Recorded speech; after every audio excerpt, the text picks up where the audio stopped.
What is going on, everyone? Thank you so much for coming back today. Thank you so much for taking time out of day. Just click on today's video. Today I got a part 2 for you guys. Last week I did the 80s horror genre, the top 5 movies I thought was from the 80s. Now, of course, I forgot to mention in that first video that I was not including sequels in that. It had to be the original, true to form. So today, last week we did the 80s. This week we're doing the 90s. Which I feel a little bit more comfortable talking about in the 90s because it's more of whenever I remember watching a lot more of these movies. A lot of these movies are not going to be your top 5. And guess what? It's okay. I can have my opinion. You can have yours. No one's wrong. It's your opinion. I have asked a lot of people as well what their top 5 90s horror movies were. And everyone is different. So, these are my top 5. I'm going to kind of give you a reason why they're my top 5. And then you can drop me a comment down below and tell me how wrong I am. So, but guys, before we get into today's video, make sure you hit the thumbs up button down below if you do like today's video. If you're not a subscriber and you're liking the content that I'm uploading, I would highly be so thankful if you did hit the subscribe button. And not beside that, turn on that little bell notification and select all. And then YouTube will send you a nice little notification whenever I upload a new video. So let's get into the 90s. 90s, that was whenever I was growing up. I was a teenager in the 90s, so a lot of these movies are going to be a little bit more near and dear to my heart than it was in the 80s. But I do have my list ready here. I'm going to go over them 5 through 1, count down, and then hear from you guys. So let's go and get started. Number 5. Don't butcher me too hard in the comments. Let me tell you why. But number 5 on the list, based off the 90s, I do have Blair Witch Project, 1999, that came out. My reason for putting this on here is just the staple that it put, the starting of, which now I cannot stand found footage. I hate watching any movie where it's found footage. But in the 90s and 1999, when this movie came out, it was unheard of. The extent that the writers and directors went through to make this movie is absolutely phenomenal. The 3 actors that played in Blair Witch Project really had no clue what was going to happen to them. They were just given cameras. The producers, directors would go up ahead and kind of set up stuff for them to try to get that raw, real reaction from them, that stuff was going to be happening to them. But the producers and directors actually end up making a website to kind of further the storyline of, the Blair Witch. The actors that played in the roles, they had signed a contract. They couldn't do anything as far as any TV spots or anything for a year after Blair Witch Project. So that's kind of crazy as well, just the extent that they all went through to make this movie believable. But as the years have went on, I have grown to have an appreciation for this movie. But this movie was only made for $35,000, which is truly phenomenal that they made this cult classic, just blockbuster hit for $35,000. But for me, that's why it's number 5 on the list, just because of the sheer, production value that they went into making this movie. 1991 comes along. We have the absolutely phenomenal classic movie, Silence of the Lambs, starring Jodie Foster as Clarice. We have Anthony Hopkins as Hannibal Lecter. Now, the story, pretty much the synopsis of, we have the serial killer Buffalo Bill that Clarice is trying to track down and trying to stop murders from happening. But she goes to the prison to talk to Hannibal Lecter, to try to help character profile this serial killer and help try to find this serial killer based off what Hannibal Lecter would do. Side twist, Hannibal Lecter is a little bit of a cannibal. So that makes it a fun dialogue and fun, just talking back and forth between Jodie Foster and Anthony Hopkins, Clarice and Hannibal Lecter. Some of the best work done as far as acting. Fun fact about Silence of the Lambs, it actually, in Hollywood, it won the Big 5. That is Best Picture, Best Actor for Anthony Hopkins, Best Actress for Jodie Foster, Best Screenplay, and Best Director. Which tells you, again, just how terrific and fantastic this movie was for its time. Some more fun facts is Gene Hackman was actually set to play Hannibal Lecter and also direct the movie, but backed out. Some other notable rumors of who is supposed to be who. We had Michelle Pfeiffer that was rumored to originally going to be cast as Clarice. She backed out. Sean Connery was actually another choice to play Hannibal Lecter. So it's kind of fun to think about where the movie might have been if these characters play these other characters. But for me, by far, Anthony Hopkins kills this role as Hannibal Lecter. There'll never be another Hannibal Lecter like Anthony Hopkins. Just a terrific movie. That's why I made number 4 on my list. Number 3 on my list. It was a made-for-TV movie in 1990. Of course, I am talking about the classic movie, It. If you did not have a fear of clowns before watching this movie, you do after watching this movie. Tim Curry plays Pennywise, the dancing clown. There's nothing else to say. He kills this role. Absolutely phenomenal. Absolutely freaking terrifying to me as a kid. I don't have a fear for clowns now, but when I was growing up, dude, clowns scared the shit out of me. Anything with Pennywise to this day, like I have a Funko Pop Pennywise. Looking at it's creepy.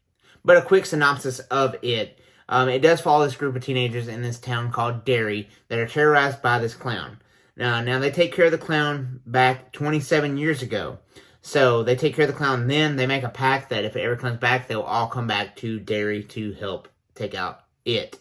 But of course, in 1990, being 6 years old, watching this clown on TV, taking these kids and killing them, and absolutely creepy as shit to me. It terrified the crap out of me. So, that's why I gotta put it on the list as number 3. Just the effect it had on Hollywood, where they're still doing remakes. We still have the reboots and stuff like that going on today. So, Pennywise will always stay number 3 in my heart as far as 90s horror classics go. 2 and 1. Man. I had a long debate with this one, because this was very hard for me. Several debates between me and my wife. Several debates between me and my brother. Several debates between me and people I work with, because it's hard to go with 1 or 2. It's hard to put... They could both be tied for number 1. Number 2 for me. I gotta go with The Sixth Sense. This movie, M. Night Shyamalan, Bruce Willis, Haley Joel Osment, absolutely amazing. Amazing acting, amazing screenplay, amazing story. The twist ending at the end, you never saw coming. Man, hands down, some of the creepiest moments. Of course, I'm talking about the girl in the little tent in his room. Scared the crap out of me. There's always that one scene that I always refer to whenever... It's just such a subtle scene, but I think it's the sound that hits when it happens. You have Donnie Wahlberg, who is in this movie, who just happens to walk down the hallway. But for some reason, that scared the absolute crap out of me. But the synopsis of this story, you have Malcolm, who's played by Bruce Willis, who's a child psychologist that is sent to help Cole, played by Haley Joel Osment, with some of the visions that he's having. But what you learn is that Cole can see and talk to the dead, which reveals, of course, one of the best twist endings of any movie. Hands down to this day, one of the best twist endings that you'll never see coming if you've never watched Sixth Sense for the very first time. One thing I constantly think about too, that I saw a meme one time, is that, you think your life sucks, but Bruce Willis actually died and still continued to go to work every day. So that to me is super funny. Some fun facts about this movie is that, this was not the first time that this exact storyline took place. In 1994, there's an episode of Are You Afraid of the Dark? It was called A Tale of a Dream Girl. Basically what happens is this teenager named Johnny, is talking with his sister. He doesn't actually realize he is dead until the end of the episode, whenever it actually reveals that. So it's kind of like, The Sixth Sense is amazing, but it's kind of the same storyline as, the Are You Afraid of the Dark episode. Number 1. What's crazy too is I told a lot of people that I was going to put Sixth Sense as number 1. And I actually changed it right as I was making this video. Number 1 for me will always be Scream. I think Scream is probably hands down one of the best movies ever made. I think it is just very well done. It has that sense of that it kind of makes fun of itself inside the movie.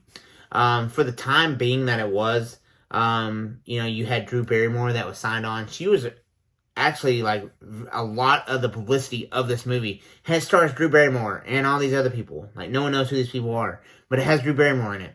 Within the first 10, 15 minutes of the movie, Drew Barrymore is killed off in one of the most iconic scenes of any opening film. But it starts off with Drew Barrymore answering the phone. Hello? Hello? Of course, talking to Ghostface. She doesn't realize she's talking to a killer. He's asking all these questions, movie trivia, stuff like that. the part that she says, "Why do you want to know my name?" and he says, "I want to know who I'm looking at." Why do you want to know my name? I want to know who I'm looking at. Sends chills every time I see that movie. It is such a fantastic movie. But quickly, the synopsis of this: there's a killer on the loose in Woodsboro. Sydney's mom had been brutally murdered a year before, so they're kind of wanting to finish the job now. It's a very fun movie. It's a very realistic movie. Like, the killer is not this killer that can be shot 5 or 6, 7 times and still get up. No, it's a very realistic feel where they're hitting him with the phone. Fucking hit me with the phone, Dick! And like I said, it kind of like makes fun of other slash movies where it does a lot of movie references. They quickly talk about a lot of cult classic movies that they kind of give homage to in this movie. The only movie to me that kind of has like a scary kind of vibe and also has a little bit of comedy mixed into it.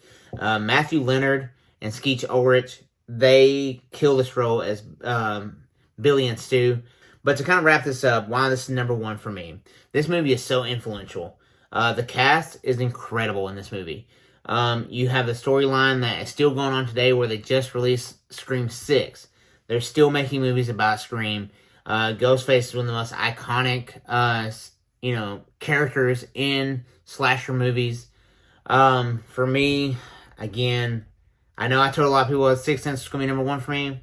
I backed out as soon as I was making this video just because the more and more I thought about it, that's the hill that I will die on, that Scream will be my favorite 90s horror classic movies. But guys, on your way out, if you wouldn't mind hitting the thumbs up button down below. If you're not a subscriber and you did like today's video, please hit the subscribe button. Consider subscribing. My regular upload days are Wednesday at 3 p.m. Central Standard Time. But if you turn that little bell notification and select all, YouTube will notify you whenever I do upload a new video. That's all I have for you guys today. Drop me a comment down below. Let me know. And Mom, I love you. And I'll see you guys in the next video. Thanks, guys.